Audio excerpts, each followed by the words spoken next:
Part 11, Importing Data. Let's say you have a Google Sheet or even an Excel sheet full of data that you'd like to be represented on your MyMap. Add a layer, click Import. Find the sheet that contains all of the data. In this case, I have a sheet on my drive. I've collected data from my class through a form, Get to Know Our Class. And I've left one question that asks my students to leave it blank for now. My Google Sheet contains all of their answers. Now this is important.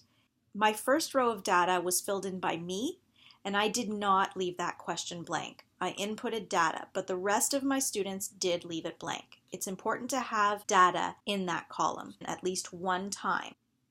So because that file exists in my drive, I'll go to my drive, and I will import it. The first thing I need to do is determine which column from my sheet contains the data that MyMaps will use to plot the place marks. In this case, it's column C, Dream Vacation City.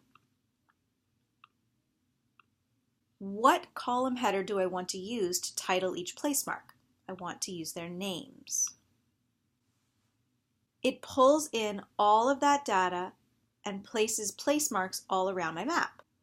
By default, it brings all of those in and they all have the same place mark because the default is uniform style.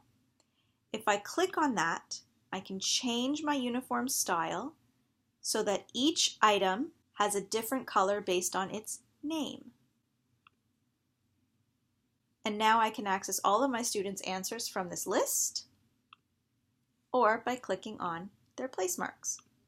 If I want to, I can delete my tester row. Click on it and then click the trash can to delete it. Notice that the title of my layer took on the same title as the sheet. If I click on the three dots, I can easily rename the layer to take out the word responses. From these three dots, I can also delete the layer and I can open a data table. The data table contains all the information that was imported from that sheet.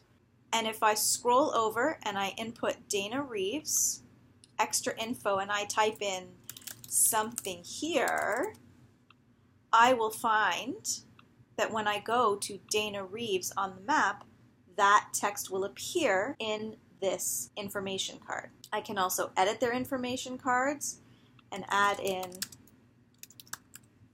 other information there.